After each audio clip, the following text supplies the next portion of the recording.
डाल दिया। नया चैप्टर है आपका।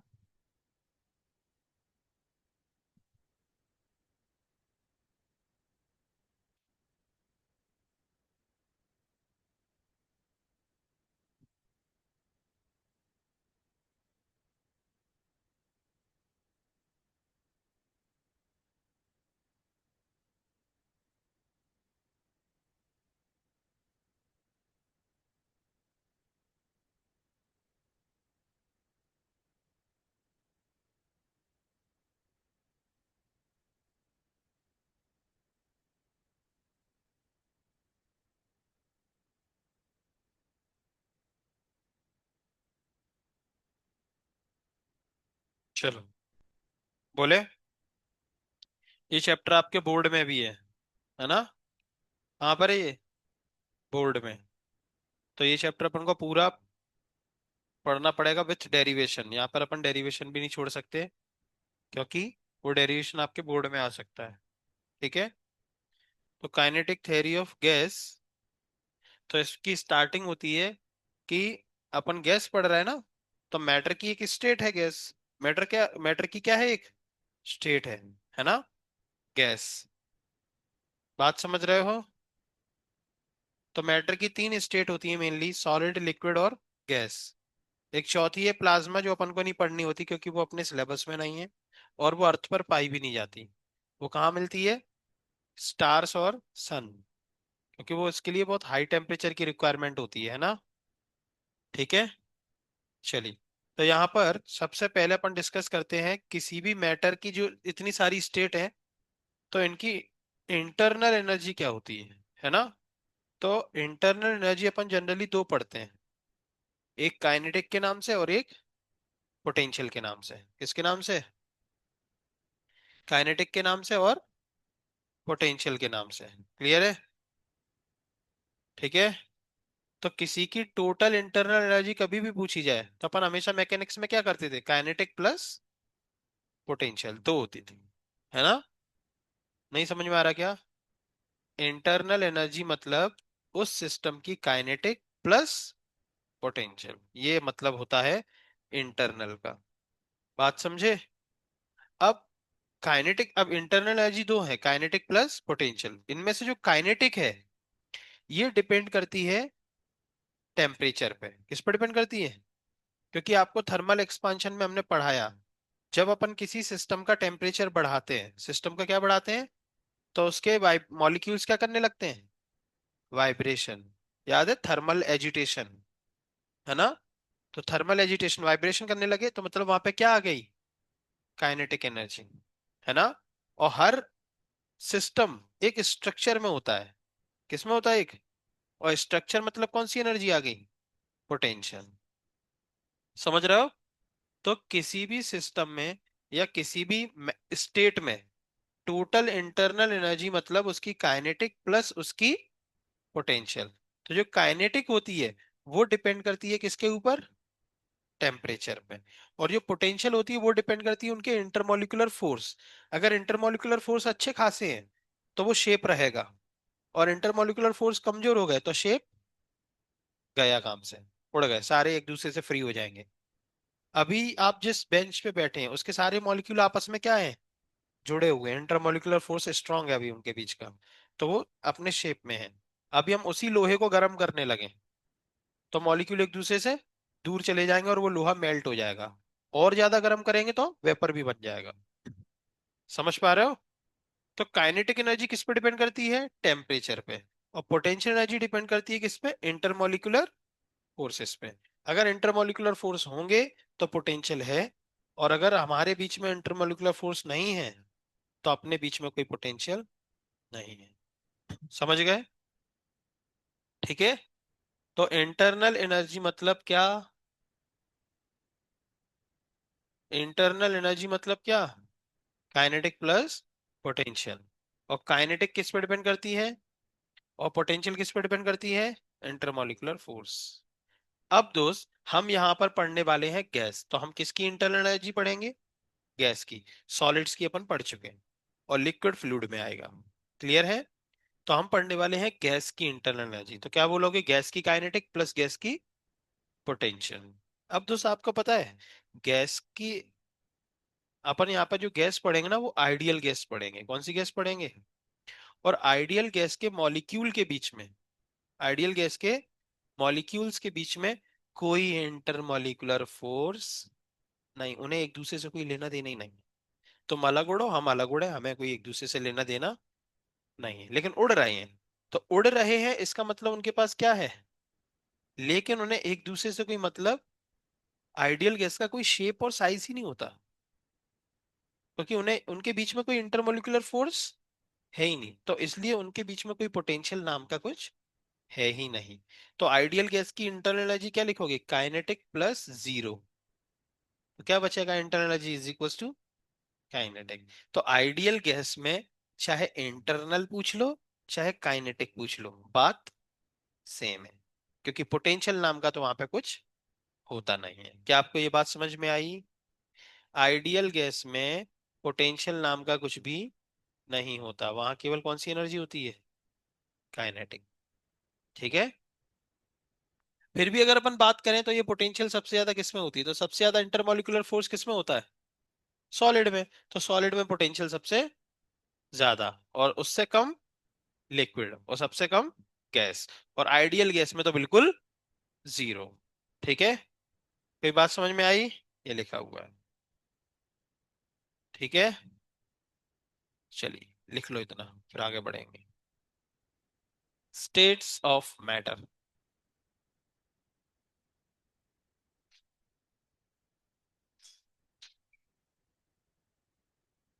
तो नया चैप्टर स्टार्ट हो चुका है। ठीक है। स्टार्टिंग से ही इसको अच्छे से पढ़ें, कोई मन में डाउट आए तो पूछें, है ना?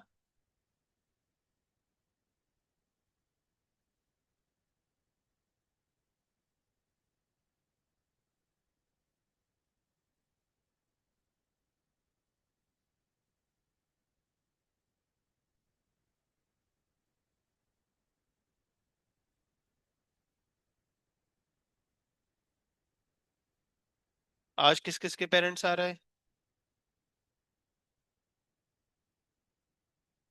आज किसी के नहीं आ रहा है।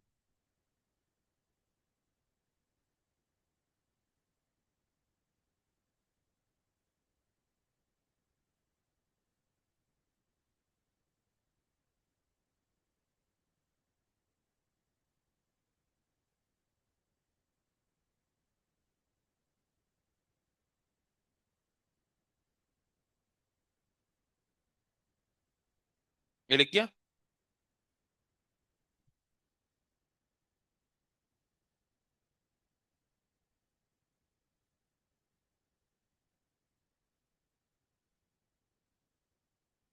गैस की स्पेलिंग थोड़ी गलत लिखी है तो वो सही लिखना। GAS। हर जगह डबल एस हो गया वहां पे।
अच्छा, एनुअल फंक्शन हो गया यहाँ पे कि है? अच्छा, आज और कल है। हमें लगा हो गया संडे को। तभी यहाँ पर डीजे वगैरह लग रहा है। डीजे वाले बाबू मेरा गाना बजा दे।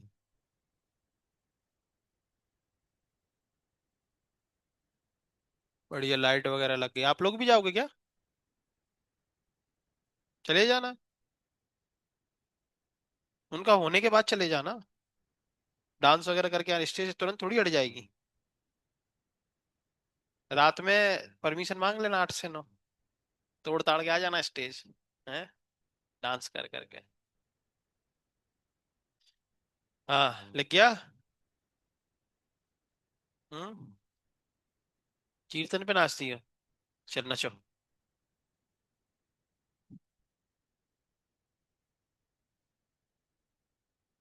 लिख गया। हम्म।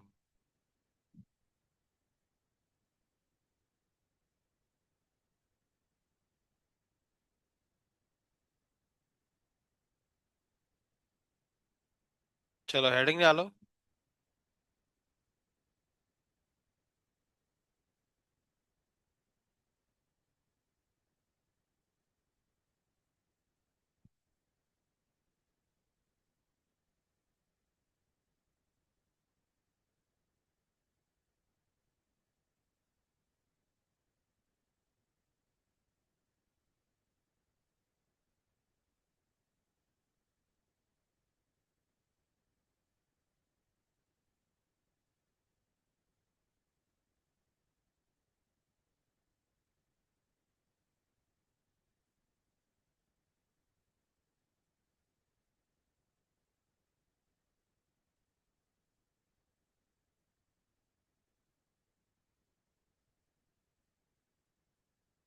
चलिए, अब इस चैप्टर की एक सबसे बड़ी प्रॉब्लम है कि यहाँ पर हर चीज दो दो तीन तीन बार है। जैसे वेलोसिटी, तो एक आप पढ़ेंगे एवरेज वेलोसिटी, एक आप पढ़ेंगे मैक्सिमम प्रोबेबल वेलोसिटी, एक आप पढ़ेंगे आरएमएस वेलोसिटी, ठीक है, एक आप पढ़ेंगे एवरेज स्पीड, है ना। तो कितनी हो गई, तीन चार। Energy, energy kinetic energy for 1 mole, kinetic energy for 1 molecule, kinetic energy for 1 ग्राम। तो एनर्जी भी कितनी हो गई, दो तीन हो गई। Density, molecule density, mass density, constant, universal gas constant, है ना, Boltzmann constant, specific gas constant. तो हर चीज यहाँ पे कितनी कितनी है, दो तीन। तो अपन क्या करते हैं, इस चैप्टर में पहले ही नोटेशंस फिक्स कर देते हैं कि जब ये चीज आएगी तो उसका ये सिंबल है, ये चीज आएगी तो उसका ये सिंबल है। मास यहाँ पे दो दो आएंगे, कभी कभी मॉलिक्यूल का मास आएगा पूरा, और कभी कभी गैस का मास आएगा। तो हमें पता होना चाहिए, है ना। मोल, नंबर, नंबर कभी कभी यहाँ पे एवोगैड्रो नंबर आएगा, कभी कभी मोल नंबर आएगा, ठीक है। आपका मोल हो गया केमिस्ट्री में, ठीक है। तो हम यहाँ पर नोटेशंस पहले डिस्कस करेंगे कि हम इस चैप्टर में किस चीज के लिए क्या सिंबल यूज करेंगे। जैसे मास, तो स्मॉल एम हम यहाँ पे यूज करने वाले हैं एक मॉलिक्यूल के मास के लिए। किसके लिए, एक आएगा कैपिटल एम, वो हम यूज करने वाले हैं गैस के टोटल मास के लिए। फिर एक आएगा मॉलिक्यूलर वेट, है ना, जो कि क्या होता है, गैस के एक मोल का मास।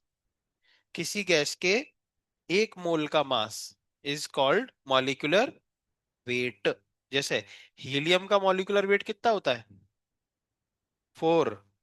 कितना होता है, 4। हीलियम का मॉलिक्यूलर वेट कितना होता है, 4, ठीक है। तो अगर हम आपसे पूछें कि हीलियम के एक मोल का मास बताइए, तो आप आंसर दोगे 4 ग्राम।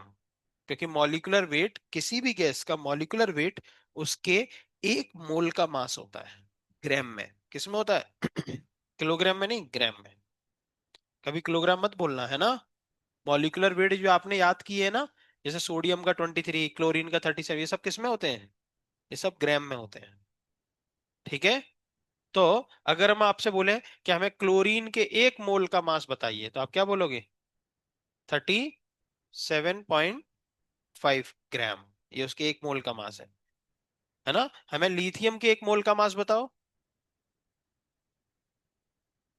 37, 35 होता है ना उसका, 35.5, 35.5, अच्छा।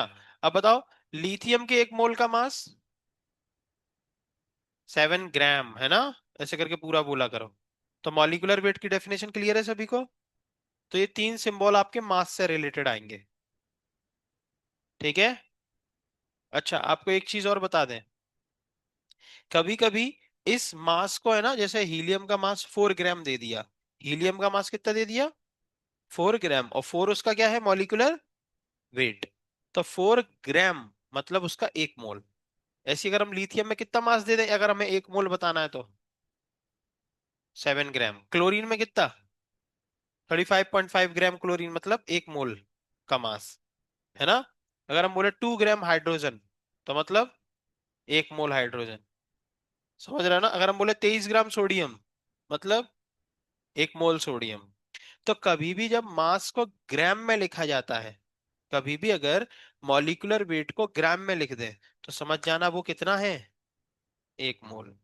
लेकिन एक और होता है, आपने केमिस्ट्री में पढ़ा होगा, AMU, सुना है कभी।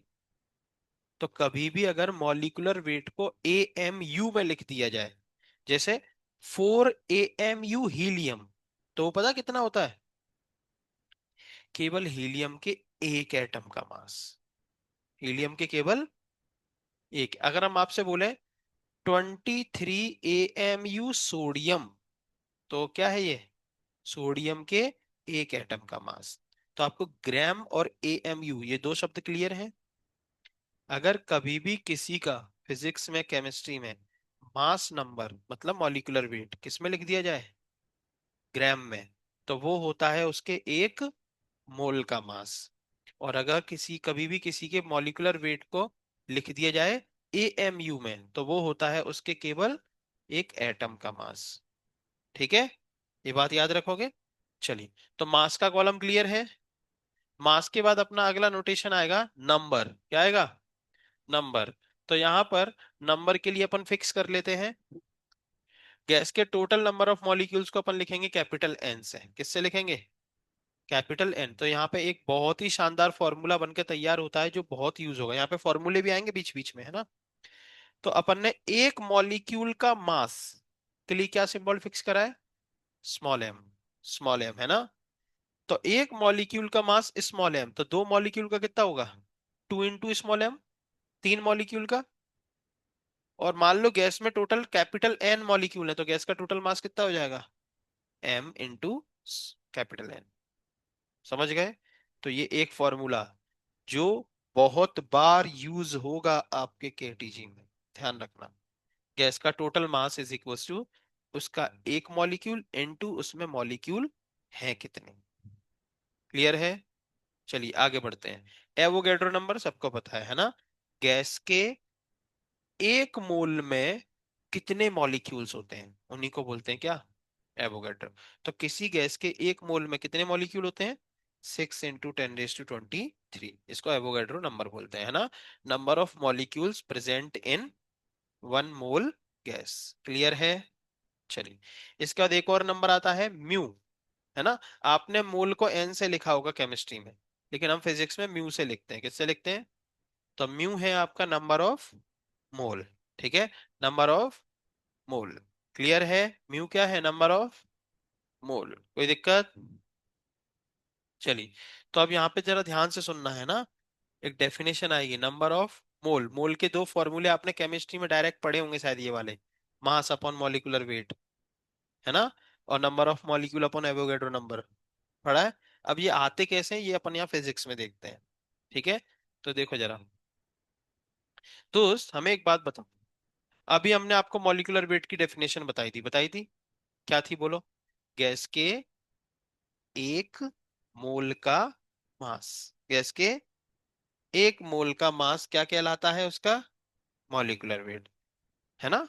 तो गैस के 2 मोल का मास कितना होगा, 2 मॉलिक्यूलर वेट। गैस के 3 मोल का मास, तो गैस के म्यू मोल का मास कितना होगा। सही बात है। तो गैस का total mass capital M is equals to, ये लिखा जा सकता है म्यू इनटू मॉलिक्यूलर वेट, लिखा जा सकता है।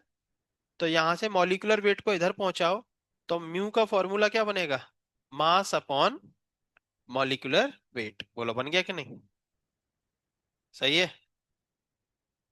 कोई दिक्कत। चलिए, अब तो ये म्यू का फॉर्मूला बन गया जो आपको याद रखना है।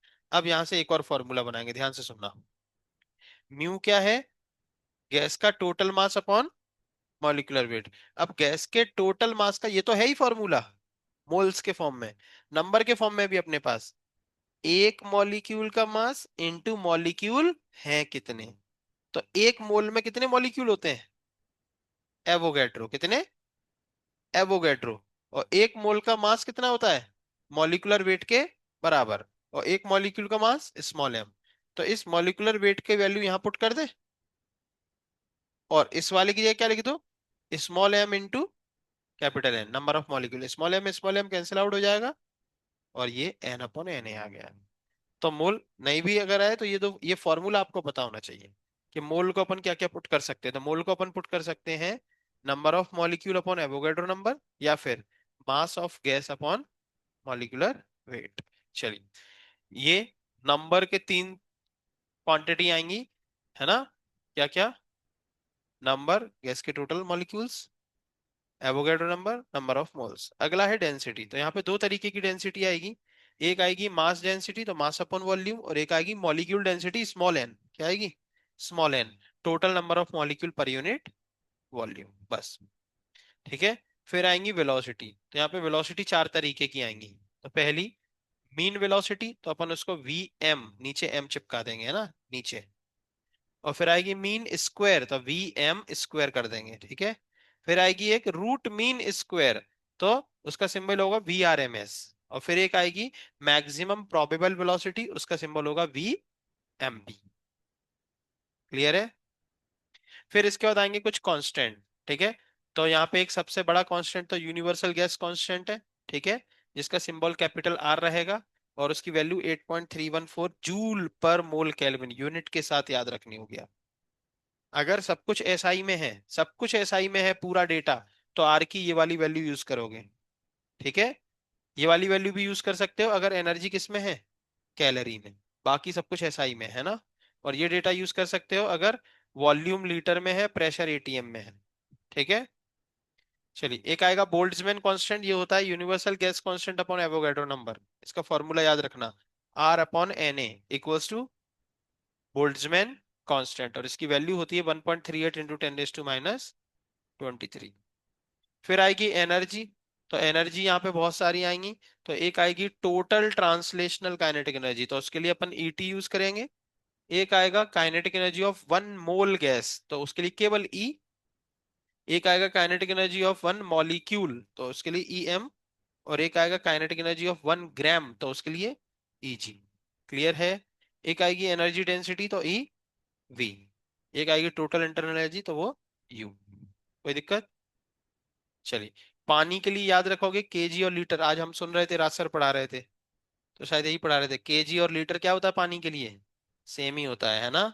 चाहे जितना लीटर पानी है उतना ही केजी आप बोल भी सकते हो, लेकिन बाकी सबके लिए नहीं होता है ना। ठीक है। लेकिन पानी में केजी और लीटर सेम बातें हैं, ठीक है। डेंसिटी ऑफ वाटर याद रखना होगा, डेंसिटी ऑफ आइस आपको याद रखना होगा।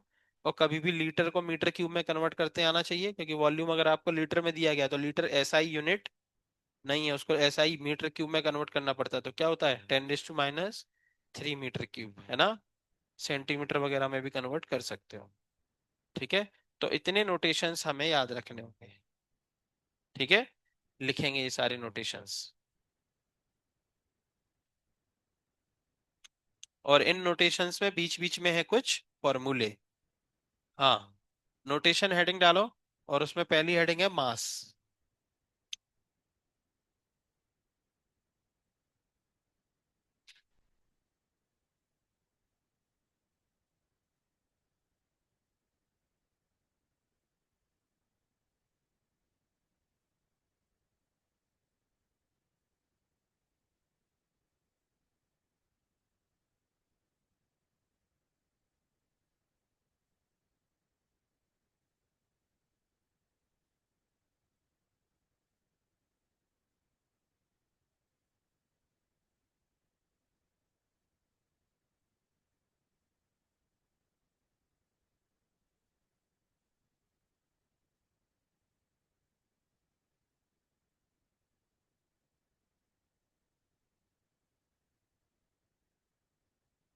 जल्दी लिखो।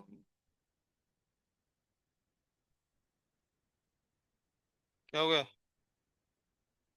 सर दुख रहा है, मेरा सर फट रहा है, पता तुम्हें? फिर भी हम पढ़ा रहे हैं। मेरा रात से दुख रहा है। छुट्टी मांगी थी रात सर से हमने। समझ रहे हो, लेकिन फिर उनने कंडीशन बताई कि आज दो टीचर एब्सेंट है, तो इसलिए मैं आना पड़ा फिर।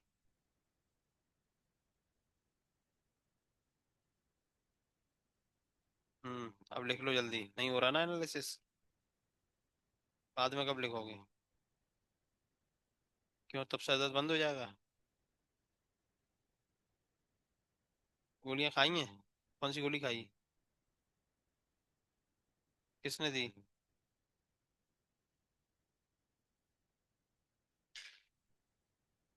दिखाओ जरा, उसका रैपर कहाँ है? जाओ उनसे लिखवा के लाओ कि तुमने गोली खाई है, जाओ। इधर आओ, बाहर निकल के आओ। बाहर निकल के आओ। बाहर निकल के आओ। बाहर निकल के आओ जल्दी। इधर आओ जल्दी। कॉपी दिखाओ अपनी।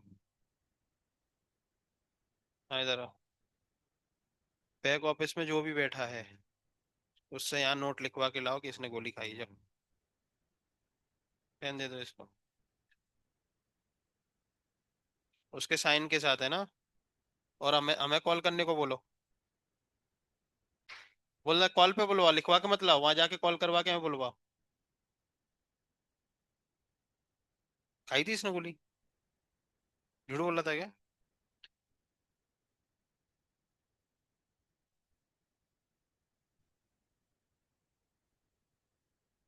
गया तो है। लिख लो जल्दी।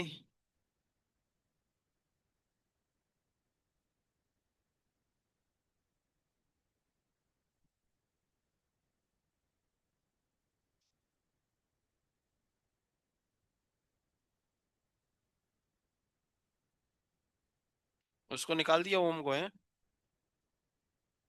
काय का टेक है, उसको भगा दिया?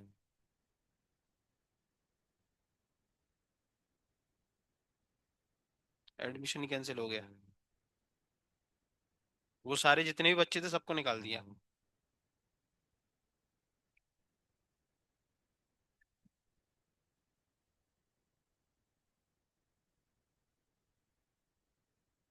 एक के पेरेंट्स आके रो रहे थे पीटीएम में। उसकी मम्मी आई थी। तो हमने बोला,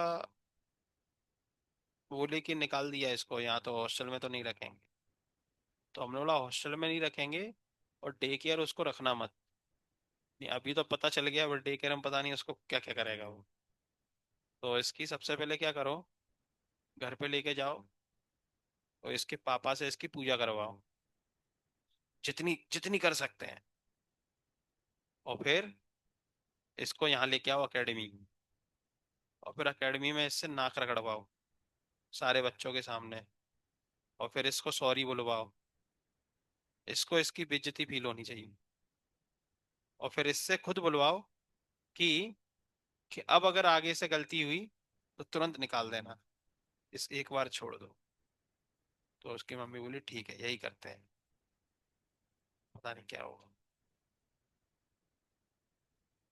तो वो कौन था वो, जानने के लिए देखें अगला एपिसोड है। चलिए। हाँ, ये लिख गया। मास तो लिख गया होगा। अच्छा, नोट करके अगर लिखना चाहो तो लिख लो कि जब भी मास नंबर मतलब मॉलिक्यूलर वेट ग्राम में हो तो वो एक मोल का मास होता है। और मास नंबर अगर एएमयू में हो तो वो एक एटम का मास होता है। ठीक है? ये बात आपको क्लियर होनी चाहिए, क्योंकि आप केमिस्ट्री और फिजिक्स में डील कर रहे हो, है ना?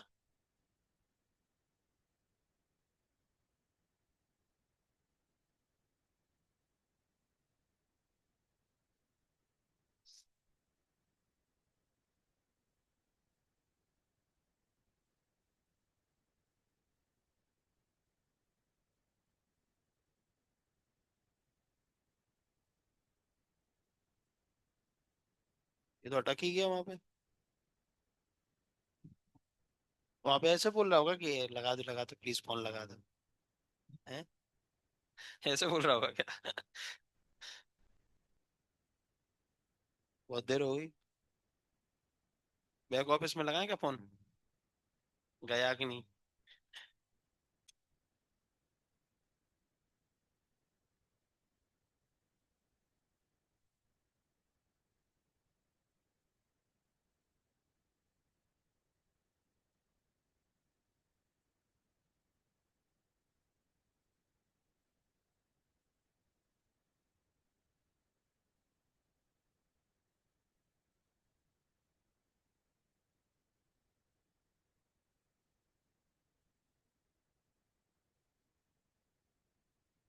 चलो लिख गया। वो लिख गया नंबर तक। अब मोल्स।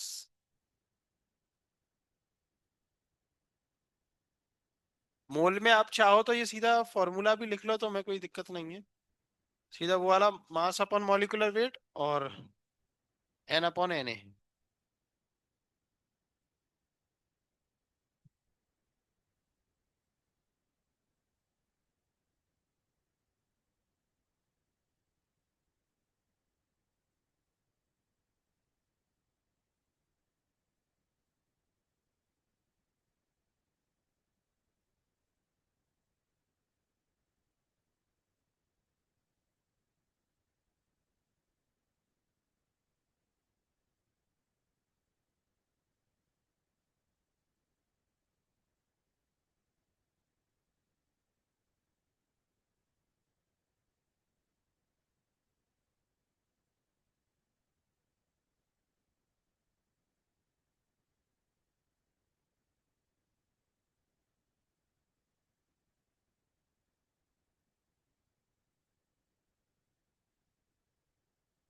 डेंसिटी।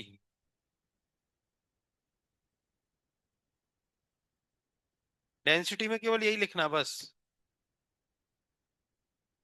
बस इतना, ये दो लाइन है। एक मॉलिक्यूल डेंसिटी और एक मास डेंसिटी।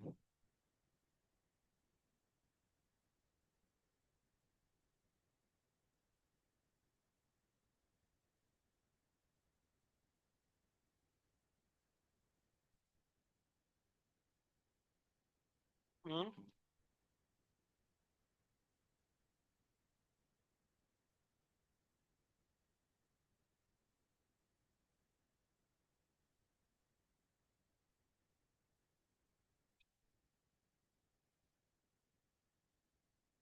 तो अटक गया वहीं पे। चल गया। इसके बाद है वेलोसिटी या स्पीड।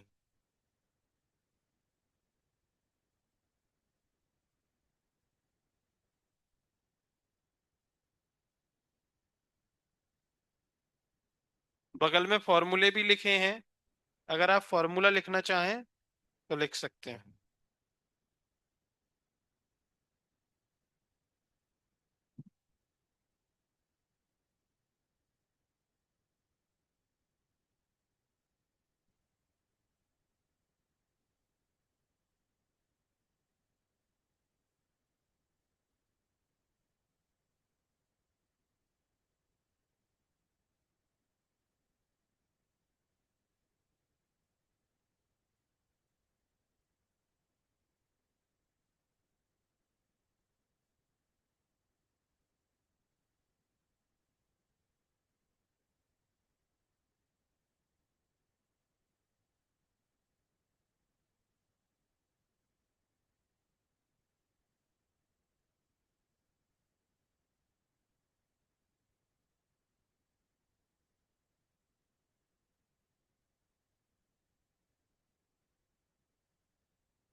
हैं?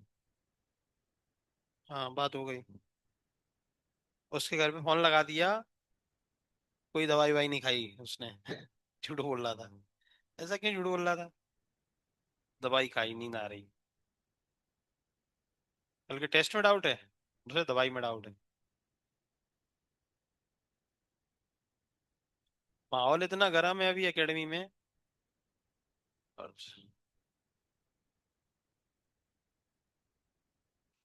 हाँ, बताओ क्या क्वेश्चन में डाउट है तुम्हें?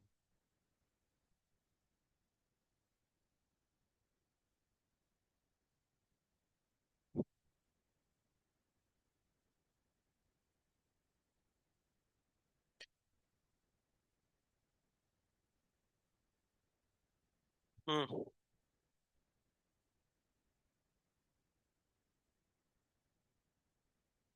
इसका क्या, हीटिंग कर्व ऑफ सॉलिड। ऐसे ही तो था अपना, पहले सॉलिड का टेम्परेचर बढ़ता था, फिर सॉलिड लिक्विड में, फिर लिक्विड का टेम्परेचर बढ़ता था। बस वो यहाँ से ना शुरू होते हुए यहाँ से शुरू हो गया। हम्म। ये किया था। क्यों?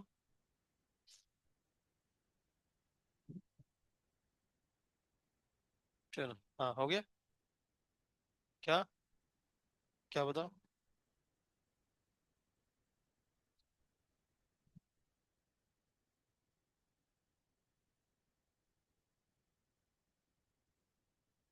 38 है ना, थर्मल एक्सपांशन होगा ना, तो हर चीज इंक्रीज होगी। तो इंक्रीज, रिमेन सेम, चेंज करा दो उसको। हम्म। चलो, ये हो गया। पेन कहाँ रख दिया था हमने, यही था क्या?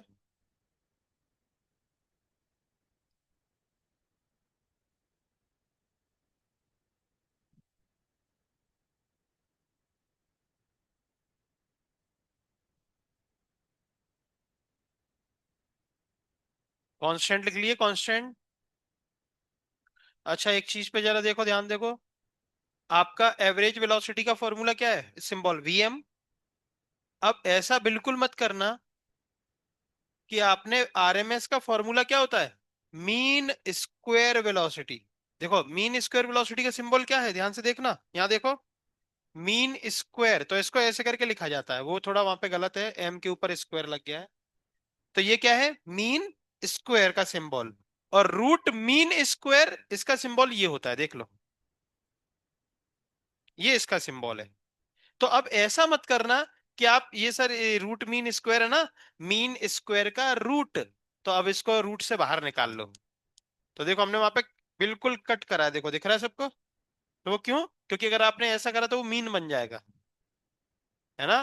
तो रूट मीन स्क्वायर का सिंबल या तो आप ये लिखोगे, और नहीं तो फिर आप VRMS लिख दोगे नीचे, रूट मीन स्क्वायर, ठीक है। ऐसा अपना दिमाग मत लगा देना कि वो रूट मीन स्क्वायर का सिंबल ये है तो इसको रूट में से बाहर निकाल लो।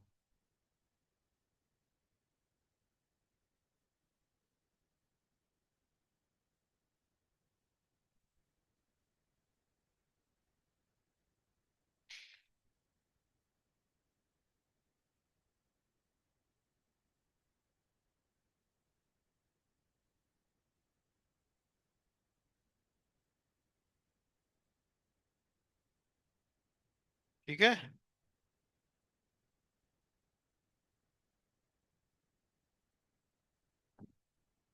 कांस्टेंट।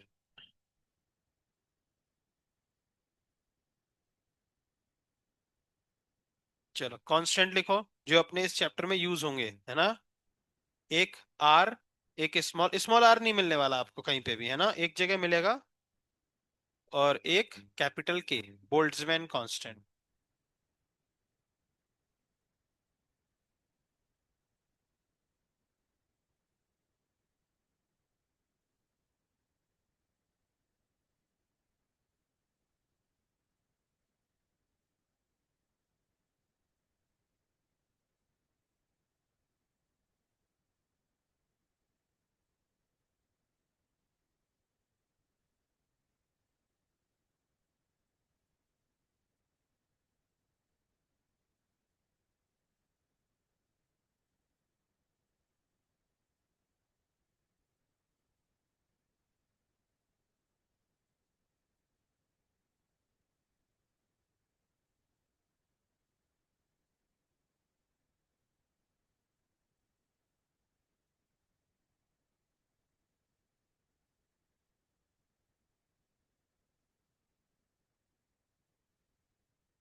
आ जाले। हम्म। दर्द बंद हुआ क्या थोड़ा? झूठ क्यों बोल रहे थे, दवाई खाई?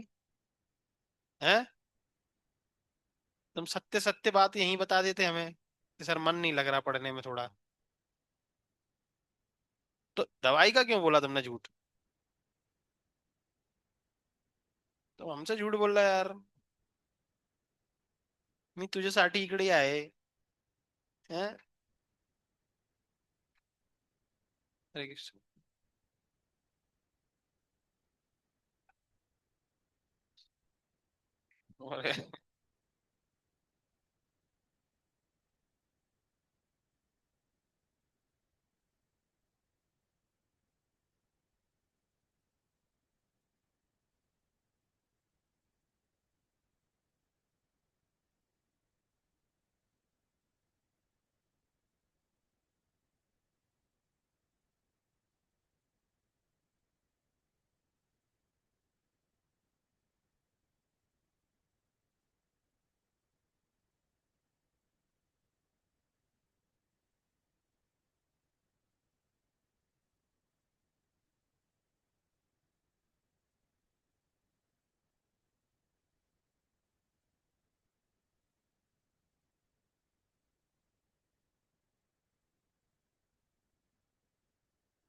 अरे, क्या कौन से? हाँ। हम्म।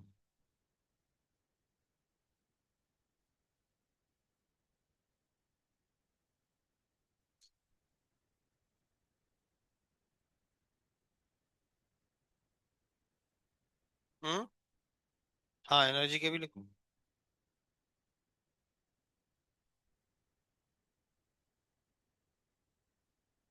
ये बड़ा चैप्टर है, बहुत बड़ा चैप्टर है। ये आपके बोर्ड में इस तरीके से डिजाइन किया गया है कि थर्मोडायनेमिक्स के, थर्मल फिजिक्स के दो चैप्टर्स को मिला के एक चैप्टर बना दिया है। तो केटीजी तो है ही इसमें। पहले अपन केटीजी खत्म करेंगे, फिर थर्मल फिजिक्स का तीसरा चैप्टर अभी आएगा, एक और हीट ट्रांसफर। वो भी इसी में डाल दिया उन्होंने बोर्ड में। तो फिर हीट ट्रांसफर भी खत्म करेंगे। तो अपन को बोर्ड के हिसाब से खत्म करने में कम से कम 20 दिन लगेंगे इसको, है ना। और कॉम्पिटिटिव के हिसाब से दो चैप्टर खत्म करने में 20 दिन लगेंगे, केटीजी और फिर हीट ट्रांसफर। और बोर्ड के हिसाब से 20 दिन में एक ही होगा। जैसे रोटेशन में, रोटेशन भी था और सर्कुलर भी था।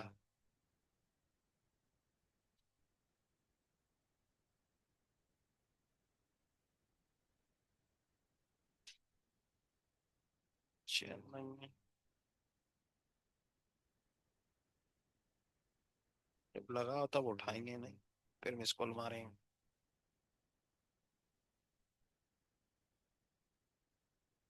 हम्म। अरे दोस्त, अपनी बात हो रही थी ना, झूठ क्यों बोला तुमने? हम्म। क्यों झूठ बोला था? अरे धोखा डोकरा था, हमें पता है, लेकिन झूठ क्यों बोला? तुमचे डोक्यामध्ये त्रास आहे मला माहिती आहे. बट आपने ये झूठ क्यों बोला कि दवाई खाई है, उसका नशा हम पे चढ़ा है इसलिए नींद आ रही है?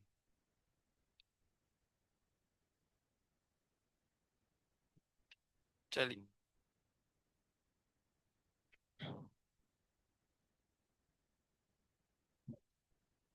तो आज यहाँ पे शोर मचेगा इसलिए छुट्टी दे रहे हैं। उधर जाकर तुम कौन सा पढ़ोगे?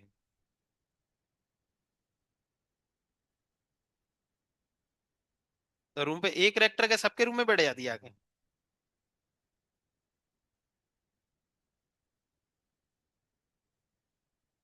चलिए।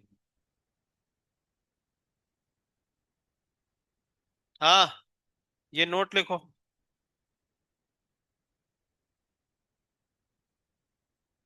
जल्दी लिखो।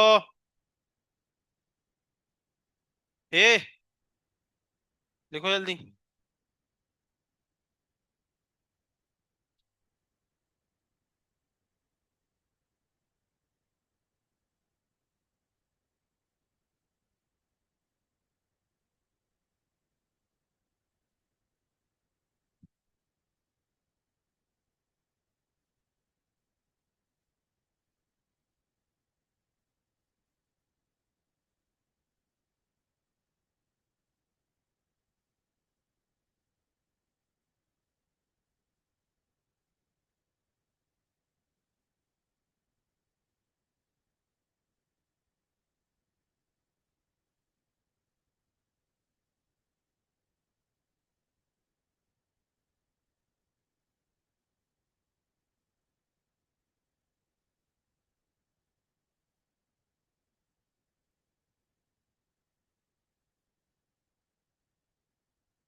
चलिए अब हेडिंग डालेंगे गैस। हाँ, ये नोट लिख लिया। उसके बाद हेडिंग डालो गैस।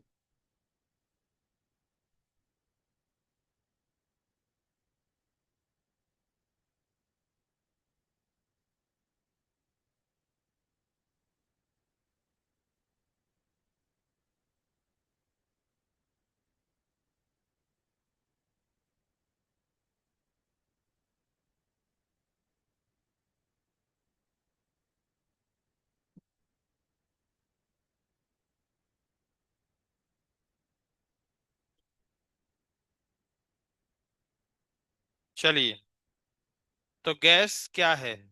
ठीक है, तो गैस, हाँ, है उसके पास? है? नहीं है?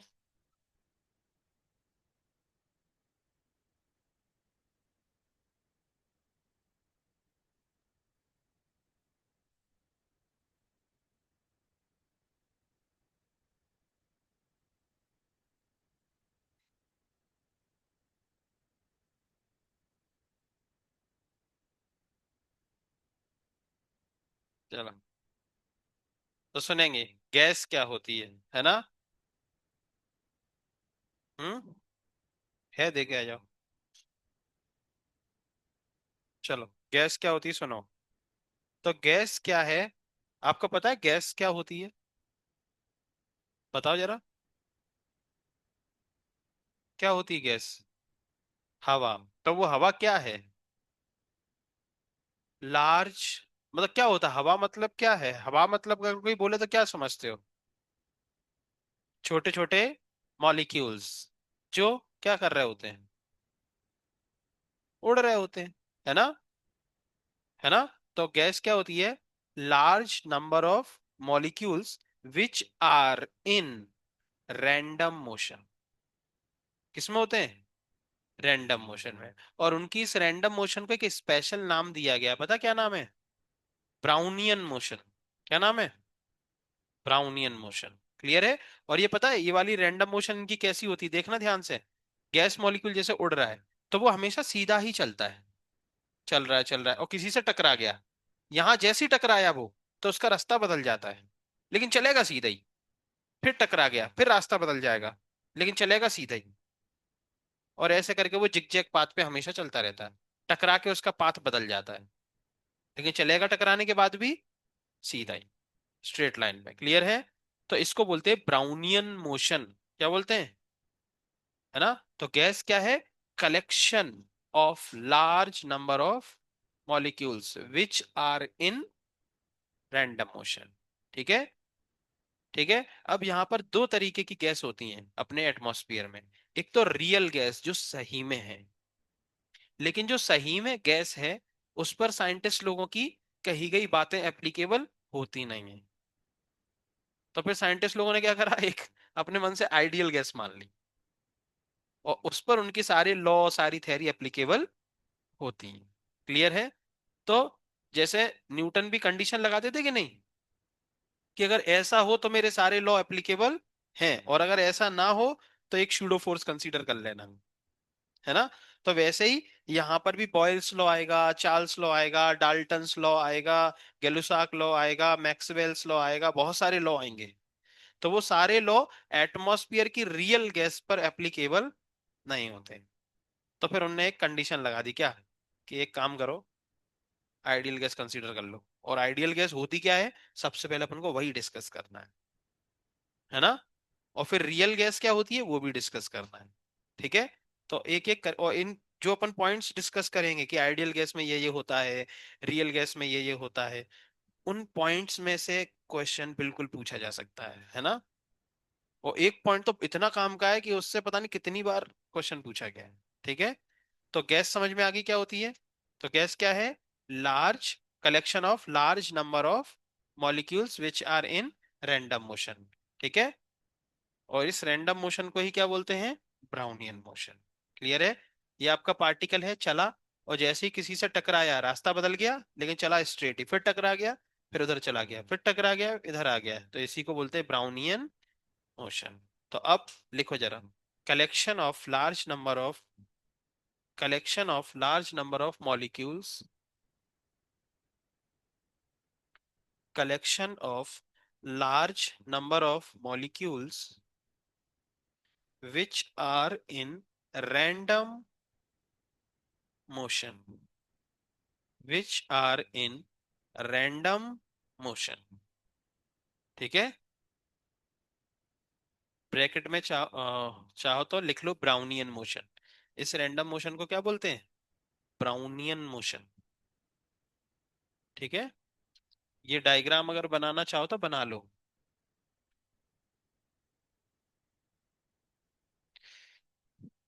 ये डायग्राम बनाना चाहो तो बना लो।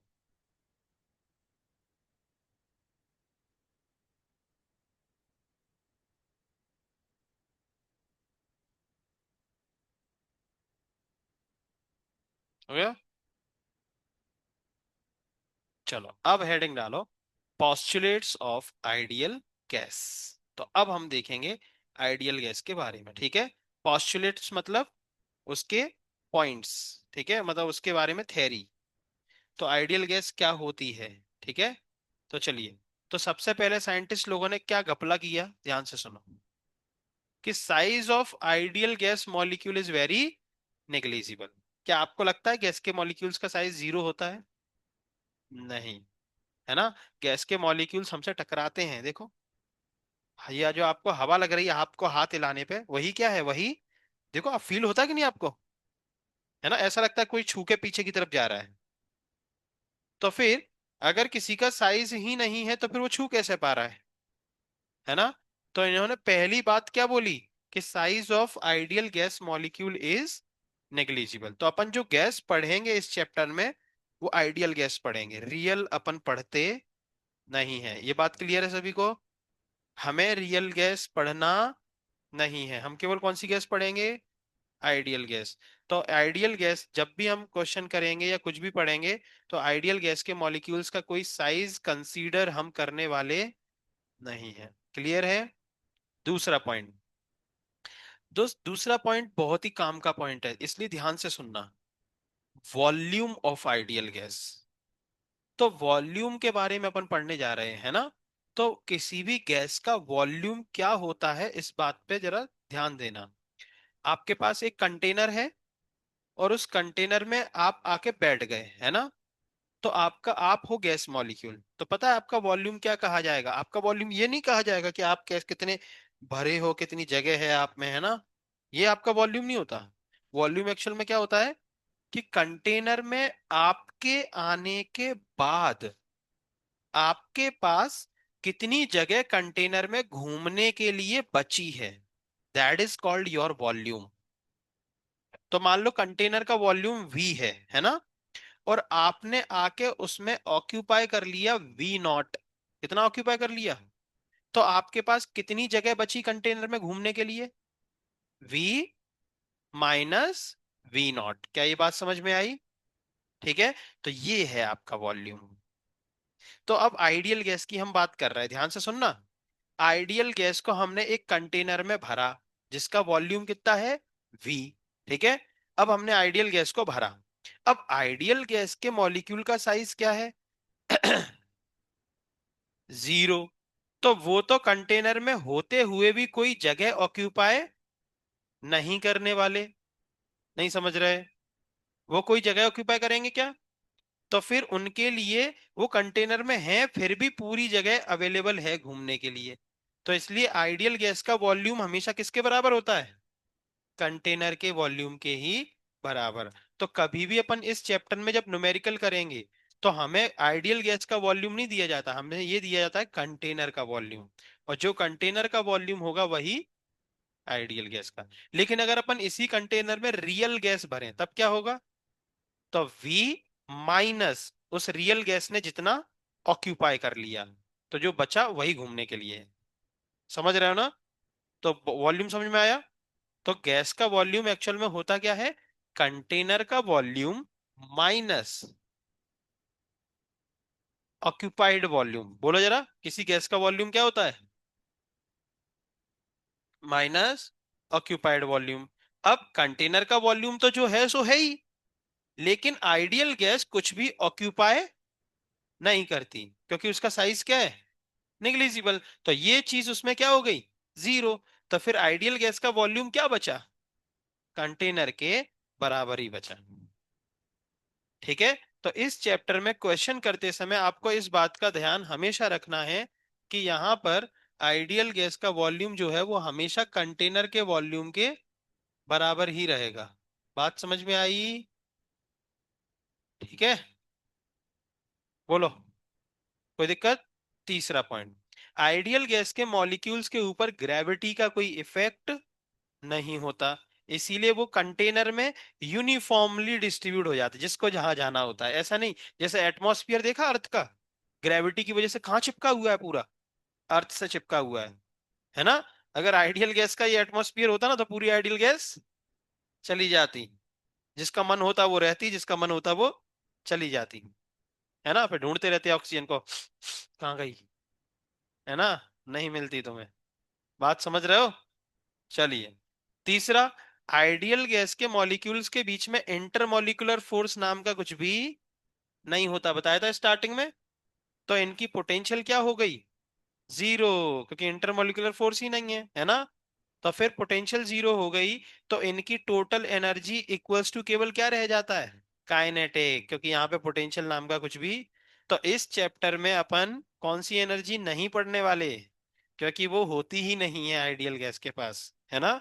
आइडियल गैस के पास केवल कौन सी एनर्जी होती है, काइनेटिक। तो वही काइनेटिक पढ़ेंगे, उसी को काइनेटिक बोल लो, चाहे उसी को टोटल बोल लो, जो आपकी इच्छा हो बोल लेना। क्लियर है? ठीक है। तो यहाँ पर टोटल एनर्जी मतलब काइनेटिक एनर्जी ही होगा। क्लियर है? अगला पॉइंट, गैस के सारे मॉलिक्यूल जब आपस में टकराते हैं ना रैंडम मोशन करते समय, या आपने जिस कंटेनर में भर दिया तो कंटेनर की दीवार से भी टकराएंगे, तो वो हमेशा इलास्टिक कोलिजन करते हैं। कैसे कोलिजन? इलास्टिक कोलिजन का मतलब होता है दोस्त, वो टकराते समय कोई भी एनर्जी लॉस नहीं करते और ना ही मोमेंटम लॉस करते। मोमेंटम और एनर्जी दोनों क्या रहते हैं कोलिजन के दौरान, कंजर्व रहते हैं। क्या रहते हैं? कंजर्व। ठीक है। अगला पॉइंट, ठीक है, कैसी मोशन करते हैं, ब्राउनियन मोशन, वो आपको बता ही दिया हमने, है ना? और दो कोलिजन के बीच में जब तक कोलिजन नहीं होगा तब तक वो कैसा चलेगा, स्ट्रेट। ठीक है। और ideal gas obey the ideal gas equation, P V equals to, अपन यहाँ पर एनआरटी की जगह क्या बोलेंगे, म्यू आर टी, क्योंकि अपन ने जो एन है वो मॉलिक्यूल डेंसिटी को दे दिया। स्मॉल एन सिंबल अपन ने किसको दे दिया, मॉलिक्यूल डेंसिटी। ठीक है। और मोल के लिए अपन ने क्या रखा है, म्यू। क्लियर है? तो ये सारे पॉस्टुलेट्स हैं, और इसमें सबसे काम का पॉस्टुलेट जो है वो रियल गैस में आएगा। ठीक है। यहां पर आपके लिए सबसे काम का ये था, एक चौथे नंबर का, ठीक है, और एक दूसरे नंबर का। क्लियर है? लिखो जल्दी।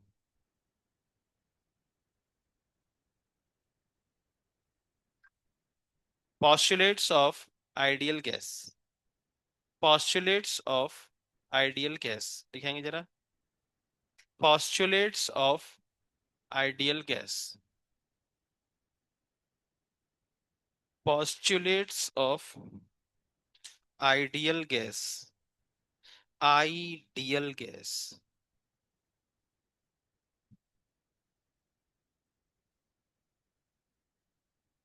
postulates of ideal gas, DL gas, DL, DL gas,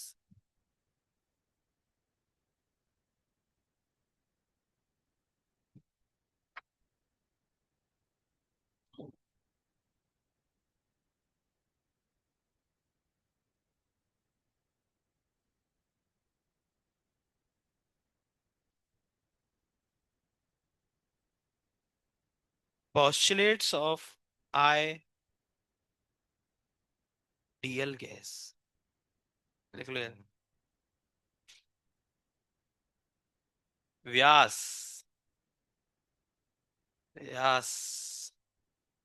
थोड़ा अच्छे से अगर भगवत गीता और ये सब पढ़ो तो आपके नाम के आगे देव लग सकता है, तो क्या हो जाएगा, व्यास देव। तो व्यास को बस व्यास देव बनाना है, इसके लिए आपको क्या पढ़ना पड़ेगा, भागवतम, भगवत गीता, सारे वेद व्यासदेव ने सब लिखा, समझ रहे हो? फिर भी उन्हें क्या हुई, बड़ी असंतुष्टि हुई। जैसे अपन को कभी कभी ऐसा हृदय बड़ा भारी भारी सा नहीं लगता, तो वैसा ही उन्हें फील हो रहा था कि इतना सब कुछ लिख दिया भगवान के बारे में, है ना, सारे वेद लिख दिए, पुराण लिख दिए, फिर भी कोई शांति नहीं है। तब फिर नारद मुनि आते हैं और व्यासदेव को बोलते हैं, क्या पुत्र इतने दुखी क्यों हो, चिंतित?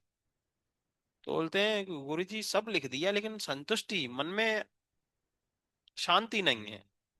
तब फिर व्यासदेव जी ने पूछा कि आपने भगवान की शुद्ध भक्ति के बारे में लिखा क्या, भगवान के शुद्ध भक्तों के बारे में लिखा क्या? तो वो नहीं लिखा अभी तक, तो वो लिखो। फिर जब, तब जाके उन्होंने फिर क्या लिखा, भागवतम। क्या लिखा? और फिर जब भागवतम उन्होंने लिखा, तब उन्हें जो संतुष्टि मिली कि अब मेरा लाइफ का पर्पस फुलफिल हो गया है।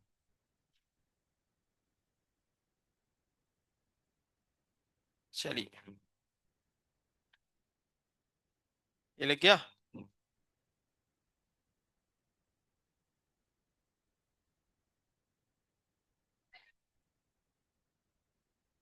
हम्म। तो आप, ये लिख गया यहाँ तक, वॉल्यूम तक लिख गया।